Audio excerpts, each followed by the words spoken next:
साल 2257 इंसानों ने अपनी गलती की वजह से धरती को खो दिया।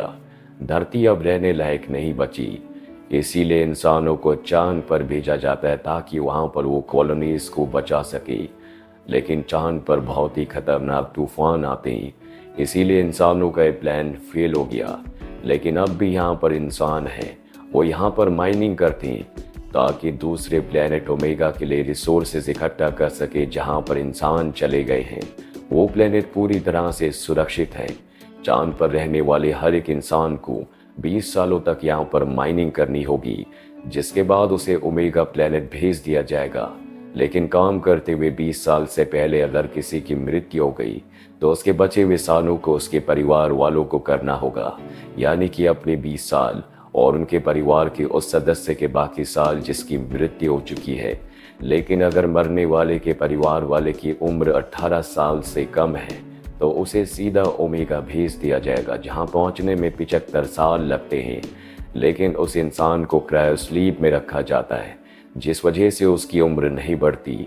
यानी कि जब वो 75 सालों के बाद ओमेगा प्लेनेट पर पहुंचेगा तो उसकी उम्र उतनी होगी जिस उम्र में उसे क्रायोस्लीप में डाला गया था।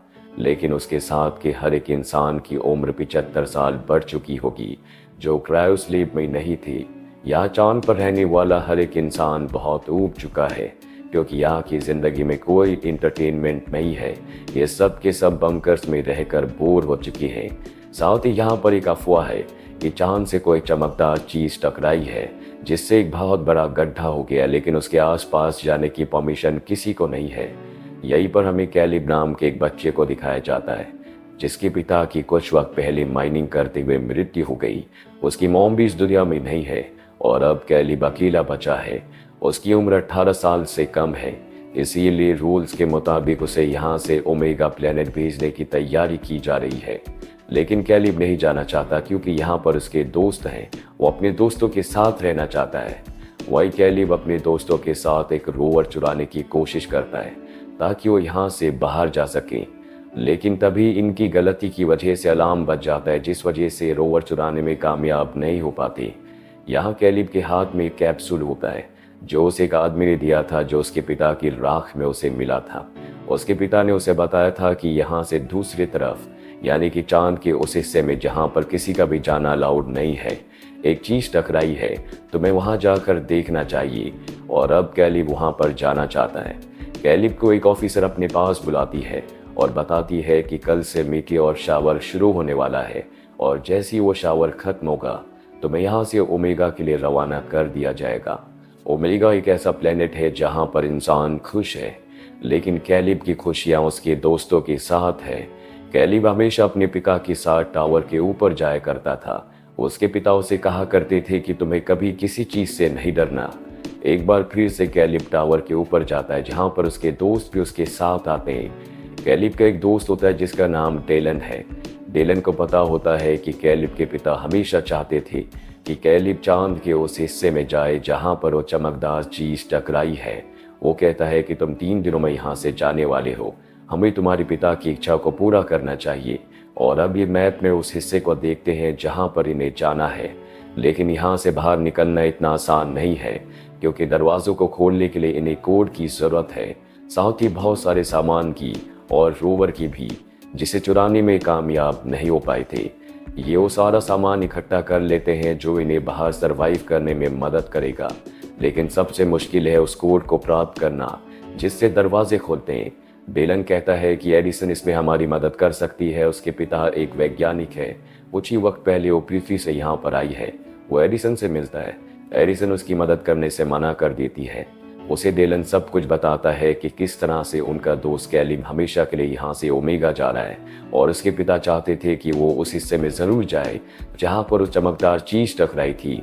इसीलिए हम सब उसके पिता की आखिरी इच्छा को पूरा करने के लिए उस जगह पर जाना चाहते हैं, जिसके लिए हमें दरवाज़ों के कोड की ज़रूरत है। एडिसन कहती कि ठीक है, मैं तुम्हारी मदद करूँगी, लेकिन मैं भी तुम्हारे साथ जाऊँगी।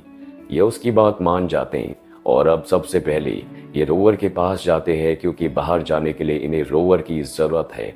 ये रोवर के अलार्म को डिस्कनेक्ट करके उस पर अपना कब्जा कर लेते हैं और अब एडिसन की मदद से दरवाजे भी खुल जाते हैं। डेलन ड्राइविंग करता है क्योंकि इनमें से सिर्फ वही एक है जिसे ड्राइव करना आता है, और आज ये अपनी ज़िंदगी में पहली बार उस माइनिंग वाले एरिया से बाहर निकले हैं। पहली बार इन्होंने चांद की सतह को देखा है। ये बाहर आकर बहुत खुश हैं, लेकिन इन्हें तूफान के आने से पहले वापस आना होगा। जल्दी मीटियोर शावर यानी कि मीटियोर का जो तूफान है वो शुरू हो जाएगा, और जब भी मीटियोर शावर शुरू होता है तो पूरे के पूरे बेस में यानी कि माइनिंग वाले एरिया को लॉकडाउन कर दिया जाता है। यहाँ पर जो एडिसन है वो एक वैज्ञानिक की बेटी है, इसीलिए उसे चांद की हकीकत नहीं पता। वो कहती है कि 20 सालों तक यहाँ पर काम करने के बाद हम भी ओमेगा जाएंगे। डेलन कहता है कि ये इतना आसान नहीं है। माइनिंग करना बहुत ही रिस्की काम है जिसमें लोगों की मृत्यु हो जाती है, और अगर किसी की मृत्यु हो जाती है तो उसके बचे हुए साल उसके परिवार वाले के सदस्य को पूरे करने होंगे, यानी कि अपने 20 सालों के अलावा अपने परिवार के उस सदस्य के सालों को भी पूरा करना होगा जिसकी मृत्यु हो चुकी है। ये एक तरह का ट्रैप है जहां से निकलना बहुत ही मुश्किल है। ये सब बातें सुनकर एडिसन हैरान हो जाती है, और अब ये तय करते हैं कि सब के सभी रोवर से बाहर निकलेंगे, जिसके लिए इन सबको अपने सूट पहनने पड़ते हैं। यहाँ पर एडिसन का सूट सबसे एडवांस होता है। चांद की सतह पर आने के बाद ये ऊंची ऊंची जंप करते हैं क्योंकि यहाँ पर ग्रेविटी बहुत कम है। ये सब बहुत इंजॉय कर रहे होते हैं। हालांकि एडिसन इन्हें ऐसा करने से मना करती है, लेकिन ये एडिसन की बात नहीं मानती। एडिसन यहाँ से अर्थ को देखती है जो कि इन सब का घर है। एडिसन को अर्थ पर बिताए हुए अपने पल याद है, इसीलिए वो बहुत ज़्यादा इमोशनल हो जाती है। वहीं कैलिब, डेलन और उसके जो साथी होते हैं वो ऑक्सीजन सिलेंडर की मदद से ऊंचा ऊंचा हवा में जंप कर रहे होते हैं। एडिसन इन सबको ऐसा करने से मना करती है, लेकिन वो उसकी बात नहीं मानती। जो भी हवा में ऑक्सीजन सिलेंडर की मदद से ऊंचा जा रहा होता है उसने अपने आप को रस्से से बांध दिया होता है, जिस रस्सी का दूसरा सिरा रोवर के साथ बंधा हुआ होता है। और अब इनका एक साथी जो सबसे छोटा होता है, जब वो ऑक्सीजन सिलेंडर की मदद से ऊपर जाता है तो झटका लगने की वजह से रस्सी टूट जाती है और वो अनकंट्रोल्ड हो जाता है, इनसे दूर जाने लगता है। लेकिन ये दूसरे ऑक्सीजन सिलेंडर की मदद से उस तक पहुंचकर उसे वापस ले आते हैं। लेकिन इस खेल में इनकी बहुत सारी ऑक्सीजन वेस्ट हो चुकी है। इनके पास अब इतनी ऑक्सीजन नहीं है कि ये अपनी मंजिल तक पहुंच पाए। तभी कैलिब बताता है कि मेरे एक दोस्त ने मुझे बताया था कि यहाँ पर एक आउटपोस्ट है जहाँ पर हमें ऑक्सीजन मिल सकती है। लेकिन इन्हीं में एक बच्चा होता है जो कहता है कि मेरे भाई ने मुझे बताया था कि वहाँ पर भूत रहते हैं, इसीलिए मैं वहाँ पर नहीं जाऊँगा। लेकिन इनके पास वहाँ पर जाने के अलावा कोई रास्ता नहीं है। जल्दी ये अपने सफ़र पर आगे बढ़ चलते हैं। ये उस आउटपोस्ट पर पहुँच जाते हैं जहाँ पर अंधेरा होता है और इन्हें एहसास होता है कि अंदर कुछ है। इन्हें कुछ आकृतियाँ दिख रही होती है जिससे सब के सब डर जाते हैं। और जब ये लाइट जलाते हैं तो इन्हें पता चलता है कि ये असली इंसान नहीं है बल्कि उनके स्टैचूज हैं। इन्हें समझ में आ जाता है कि ये कोई आउटपोस्ट नहीं है, बल्कि जब इंसान यहाँ पर आए थे तो उन्होंने यहाँ पर घर के मॉडल्स बनाए थे कि किस तरह से इंसान चांद पर रहेंगी। लेकिन ये पूरा का पूरा प्रोजेक्ट फेल हो गया क्योंकि यहाँ पर बहुत बड़े बड़े तूफान आते, मीटियोर शावर्स होते हैं जो कि बहुत ही खतरनाक है। घर के अंदर आने के बाद ये सब के सब अपने सूट्स उतार देते हैं क्योंकि यहाँ पर ऑक्सीजन है, इन्हें खाना भी मिल जाता है। ये तय करते हैं कि आज रात ये यहीं पर स्टे करेंगी। यहाँ बातें करते हुए इन सब को एडिसन बताती है कि जब मैं अर्थ पर थी तो मेरे मॉम डैड का डाइवोर्स हो गया था, जिसके बाद मेरी मॉम मेरे भाई को अपने साथ ओमेगा प्लेनेट ले गई और मैं अपने डैड के साथ यहाँ चांद पर आ गई। सब के सब सो जाते हैं, लेकिन कैलिब और एडिसन अब भी बातें कर रहे होते हैं। कैलिब कहता है कि मेरे डैड मॉम के इस दुनिया से जाने के बाद डेलन ने मुझे सहारा दिया, वही मेरा दोस्त है। हालांकि मैं यहाँ से नहीं जाना चाहता, लेकिन रूल्स के मुताबिक मुझे यहाँ से जाना होगा। जब मैं यहाँ से चला जाऊँ तो तुम डेलन का साथ देना क्योंकि उसका मेरे अलावा इस दुनिया में कोई नहीं है। उसके पिता भी उसे छोड़कर चले गए। एडिसन वादा करती है कि वो हमेशा डेलन का साथ देगी। अगली सुबह एक बार फिर से अपने रोवर से आगे का सफ़र तय करते हैं, लेकिन जल्द ये देखते हैं कि इनकी रोवर की जो बैटरी है वो पूरी तरह से ख़त्म हो गई है और मीटियोर के तूफान से पहले इन्हें उस जगह पहुंचना होगा जहां पर वो चमकदार चीज़ टकराई थी जिससे एक बहुत बड़ा गड्ढा हो गया था। लेकिन यहां से आगे बढ़ने से पहले ये अपने रोवर से इमरजेंसी अलार्म बजा देते हैं। ताकि माइनिंग वाले एरिया में सबको पता चल जाए कि इनकी जान खतरे में है और वो इन्हें बचाने के लिए आ जाए। जल्दी ये उस गड्ढे तक पहुंच जाते हैं जो कि बहुत ही विशाल होता है। ये उसके अंदर जाते हैं जहां पर गलती से एडिसन के हाथ से एक बटन दब जाता है और अगले पल यहाँ पर सब कुछ बदलना शुरू हो जाता है। इन्हें ऐसा लगता है कि ये पृथ्वी पर है, हालांकि सच्चाई नहीं होती। ये सिर्फ एक वीडियो विजुअल है। ये इतना रियल होता है कि इन सबको ऐसा लग रहा होता है कि ये सच में पृथ्वी पर है। यहाँ कैलिब देखता है कि एक टाइल के ऊपर एक निशान है और जब वो उस टाइल को हटाता है तो उसके नीचे उसके मॉम डैड की फोटो होती है, साथ ही कैप्सूल भी होता है। ये कैप्सूल उसी तरह का कैप्सूल है जैसा कि उसके पास है। वो समझ जाता है कि इस कैप्सूल के अंदर उसकी मॉम की राख है। कैलिब ने पहली बार जिंदगी में अपनी मॉम की फोटो देखी है, इसीलिए बहुत ज़्यादा इमोशनल हो जाता है। साथ ही वो अपनी मॉम की राख के साथ अपने पिता की राख रख देता है। उसे ये भी समझ में आ जाता है कि क्यों उसके पिता चाहते थे कि वो यहाँ पर आए। वो बहुत ज़्यादा उदास होता है। उसका दोस्त डेलन उसे समझाता है कि तुम्हें उदास नहीं बल्कि खुश होना चाहिए। तुम यहाँ से ओमेगा जा रहे हो। यहाँ पर रहने वाले हर एक इंसान का एक ही सपना है कि एक दिन वो यहाँ से ओमेगा जाएगा, लेकिन कैलिब यहाँ से नहीं जाना चाहता और अब डेलन उसे सच बताता है। वो कहता है कि तुम्हारे पिता की एक्सीडेंट में मृत्यु नहीं हुई बल्कि उन्होंने अपनी जान दी है ताकि तुम्हें यहाँ से ओमेगा भेज दिया जाए जहाँ पर तुम एक अच्छी बेहतर जिंदगी गुजार सको। ये सुनकर वो हैरान हो जाता है। दरअसल कैलिब के अलावा हर एक को ये बात पता थी और तभी इनके एक दोस्त की तबीयत खराब हो जाती है।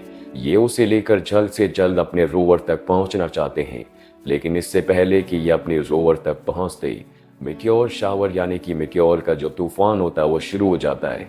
ये उन गिरते हुए मिटियोर से बचने की कोशिश कर रहे होते हैं क्योंकि अगर मिटियोर से घायल हो गए तो इनकी जान चली जाएगी।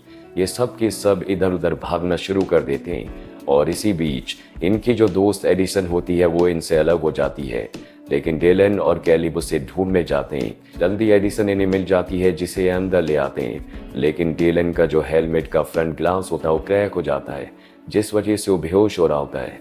ये उसके हेलमेट को रिपेयर करते हैं, लेकिन मिटियोर शावर की वजह से इनका जो रोवर होता है उसका ग्लास भी टूट जाता है, इसीलिए इन सबको हेलमेट पहन कर रखना पड़ता है और अब धीरे धीरे इनकी ऑक्सीजन खत्म हो रही है। इन सब को समझ में आ चुका है कि ये इनकी ज़िंदगी के आखिरी पल हैं। ये इस बात से खुश होते हैं कि ज़िंदगी के आखिरी पलों में ये एक दूसरे के साथ हैं और धीरे धीरे सब के सब बेहोश हो जाते हैं। कुछ वक्त के बाद कैलिब को होश आता है। उसे पता चलता है कि अब वो चांद पर नहीं बल्कि ओमेगा पर है, यानी कि उसे 75 साल हो चुके हैं। 75 सालों से वो सफ़र कर रहा था। कैलिब अब भी अपने दोस्तों से बहुत प्यार करता है, वो उनके बारे में जानना चाहता है। जिसके बाद एक नर्स उसके पास आती है और उसे एक डिवाइस देती है जिसमें उसके दोस्तों के मैसेजेस हैं।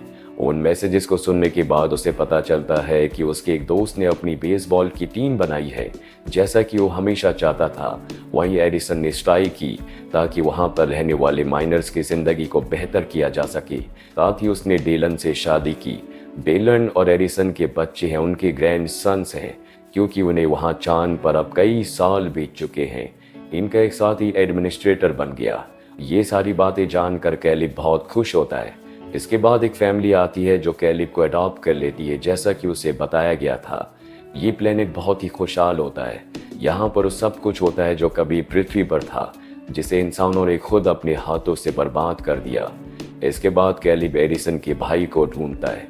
एडिसन का भाई उसे मिल जाता है जो कि अब भी उससे उम्र में छोटा है, क्योंकि उसने भी 75 सालों तक सफ़र किया था और वो एडिसन के भाई को एडिसन के बारे में बहुत कुछ बताता है। और इसी के साथ ये फिल्म, ये कहानी यहीं पर खत्म हो जाती है। उम्मीद करते हैं कि ये कहानी आपको पसंद आई होगी। Welcome to use Kingshipper Audio Editor.